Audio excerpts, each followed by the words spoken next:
Olá! Retornamos então com mais este vídeo do nosso MOOC, continuando a discussão sobre currículo e dupla diplomação.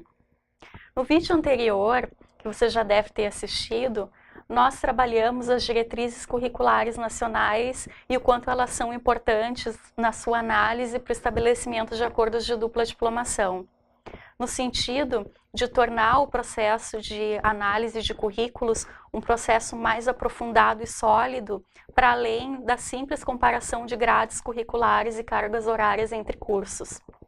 Então, no sentido de tornar esse processo mais sólido, como nós vínhamos dizendo, é importante o conhecimento das diretrizes curriculares, sobretudo o conhecimento aprofundado do perfil do profissional que se pretende formar, das suas competências e dos conteúdos curriculares necessários para atingir esses objetivos. Como eu falei ao final do vídeo anterior, nós vamos analisar aqui o caso de um curso. Nós escolhemos o curso de medicina, dado algumas especificidades que nós vamos mostrar a seguir. Portanto, nós vamos olhar para a diretriz curricular da medicina e produzir algumas reflexões mais práticas em termos de análise curricular que podem auxiliar futuramente para qualquer área, não apenas para a medicina. Então, esse é só um exemplo, mas que pode ser adaptado e pensado para as diferentes áreas, independente de ser saúde ou não. Então, aqui nós copiamos a diretriz, o início, apenas o cabeçalho, o primeiro parágrafo da diretriz curricular do curso de medicina. Essa diretriz curricular é relativamente atual, ela é de 2014, a última diretriz para o curso de medicina. Ela é encontrada novamente, a gente retoma a importância de consultar o site do MEC, porque é lá que se encontram todas as diretrizes, e é de lá que nós fizemos a cópia da diretriz do curso de medicina. O que nós destacamos nessa análise? A importância de olhar quais as competências são importantes para a formação do profissional médico. Essas competências e os conteúdos necessários para atingir essas competências, elas embasam hoje todos os cursos de medicina do país. Por que eu estou dizendo isso? Porque todos os cursos de medicina no Brasil têm que responder às diretrizes curriculares. Então, vocês podem me perguntar, mas existem diferentes currículos de medicina no Brasil, como todos respondem à mesma diretriz? A resposta é que os cursos, como nós mostramos no vídeo anterior, eles têm total liberdade para elaborar os seus currículos, mas a elaboração curricular, ela sempre tem que atender aos princípios que estão na diretriz. Então, a gente pode ter um curso de medicina que seja formado por disciplinas, que seu currículo seja dividido por disciplinas. Nós podemos ter um currículo de medicina que seja feito por módulos, que seja feito por etapas. Há diferentes nomenclaturas e diferentes organizações curriculares que dão origem a uma determinada grade curricular. É verdade que essas organizações, essas estruturas curriculares podem ser absolutamente diversas, por isso que há tanta diversidade de currículos, e isso é muito positivo, como prevê a LDB. Mas todas essas estruturas, grades, sistemas curriculares, como a gente quiser nomear, eles têm que responder às diretrizes. As diretrizes, elas consolidam um determinado perfil, determinadas competências, como nós já dissemos. Então, é muito importante termos sempre em mente, quando formos trabalhar com currículo, e isso é fundamental para a dupla diplomação, quais as competências do médico brasileiro, independente da sua universidade. Então, eu destaquei aqui quais são as competências do médico. Em diferentes áreas, nós poderemos ter diferentes competências, ok? No curso de medicina, estão divididas 3 competências para a formação do médico. Atenção à saúde, competência de gestão em atenção à saúde, competência de gestão em saúde e competência de educação em saúde. São 3 grandes níveis de competência de formação. Então, vou destacar uma competência para detalhar bem do que se trata. Então, vamos destacar primeiramente a competência de atenção à saúde. No trecho da diretriz, onde fala na formação da competência de atenção à saúde, o que diz no artigo 12?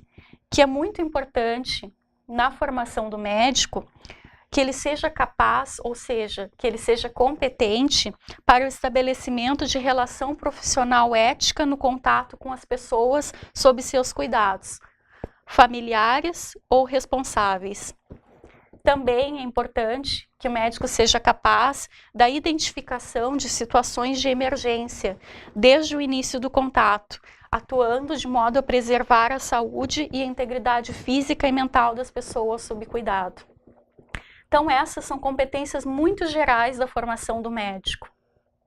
Como isso se traduz no currículo?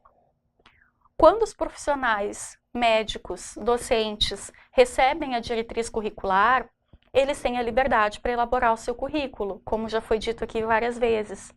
Só que eles têm que observar essa competência.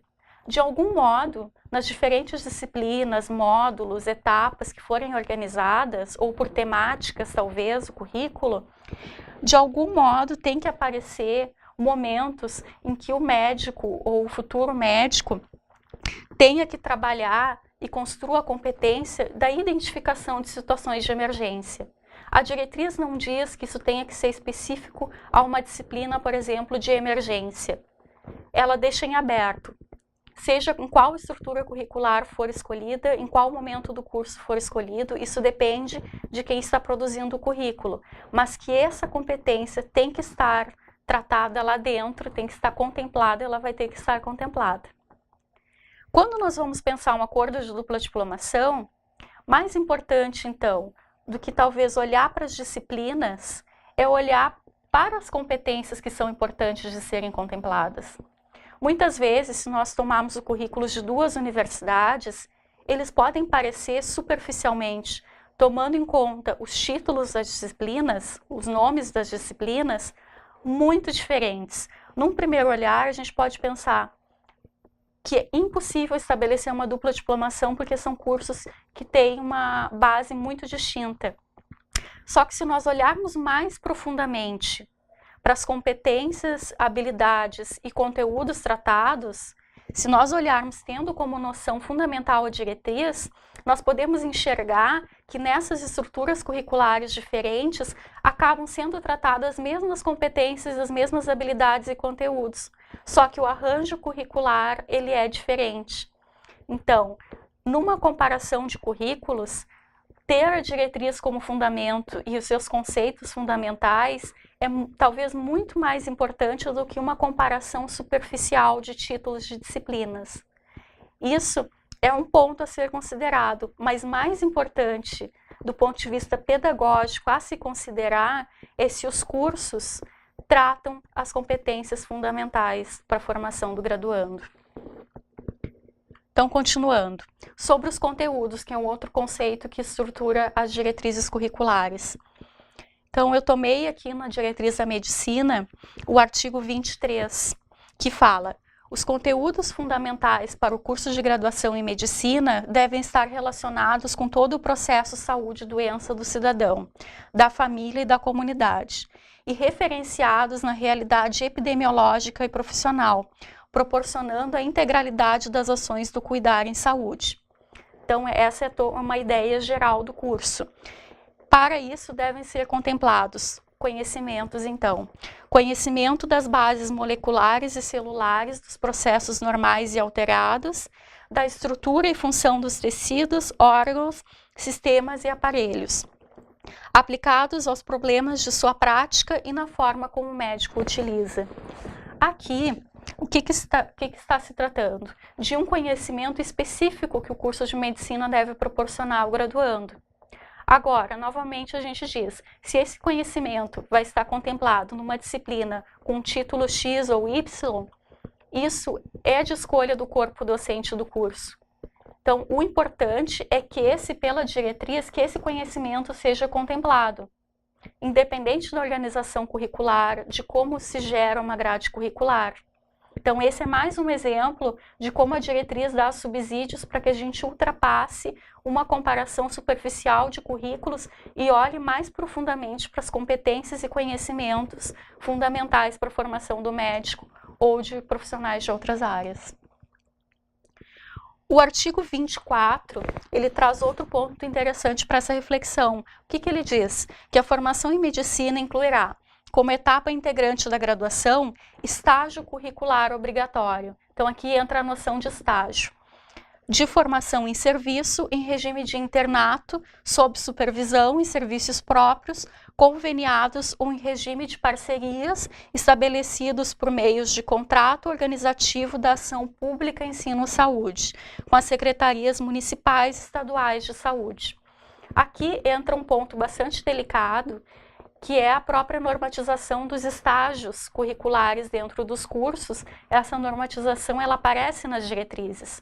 Quando nós pensamos um acordo de dupla diplomação, é impossível ignorar esse elemento tão importante que é o da prática de estágio dentro dos cursos. No caso do curso de medicina, o que diz? Diz-se que o mínimo de 30% da carga horária prevista para o internato médico da graduação em medicina será desenvolvido na atenção básica e em serviço de urgência e emergência do SUS, respeitando-se o mínimo de 2 anos deste internato. O que quer dizer?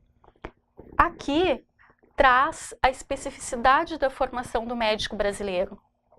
30% do seu estágio em internato tem que ser realizado no Sistema Único de Saúde. Isso indica que a formação do médico no Brasil tem uma ênfase muito específica, que é a atuação no sistema público, seja municipal ou estadual. É impossível ignorar esse fato, seria inclusive contra a legislação, ignorar o fato de que um aluno de medicina precisa ter articulação com o Sistema Único de Saúde. O que isso implica para um acordo de dupla diplomação? Isso impossibilita? Na verdade, não. Com certeza é possível estabelecer acordos de dupla diplomação em medicina.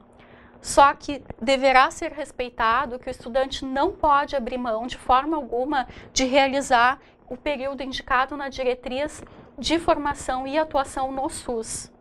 Então, qualquer que seja feito, qualquer arranjo que seja feito de combinação entre os currículos das universidades envolvidas na dupla diplomação, deverá sempre preservar essa parte da formação do médico e atuação no SUS. Eu posso tomar outro exemplo, como o caso do curso de Direito, de Ciências Jurídicas. A formação do bacharel em Ciências Jurídicas no Brasil, ela condiz muito com a legislação brasileira. O futuro bacharel em Direito, ele tem que ter um conhecimento profundo da legislação brasileira. Então, se ele participa de um curso em que há dupla diplomação, em que ele realiza a dupla diplomação, ele poderá fazer, com certeza, as disciplinas previstas no exterior, na universidade onde ele vai fazer a dupla diplomação no exterior, mas ele não poderá abrir mão de todos os conteúdos necessários para formar sua competência na legislação brasileira. Então, é importante dizer que, nesses casos muito específicos, e praticamente todas as áreas comportam um tom de especificidade característico da nossa formação brasileira, isso nunca vai poder ser ignorado. Mas também não é um empecilho para a dupla diplomação. Por isso, é necessário profundo conhecimento das diretrizes, para que nessa hora, na hora de estabelecer um acordo, sejam respeitados esses elementos básicos e não sejam tratados como elementos de empecilho, mas como elementos a serem, sim, tratados com bastante atenção. Então, esse era um caso que nós escolhemos aleatoriamente para analisar, mas poderíamos analisar diferentes diretrizes, e nós esperamos que esse conhecimento ele traga um aporte e uma solidez para estabelecimentos de acordo. Então, por hora, era esse o nosso assunto sobre currículo. Nos próximos vídeos vocês terão outros exemplos de análise de construção de dupla diplomação observando esses itens. Eu espero que tenham colaborado, então até o nosso próximo vídeo.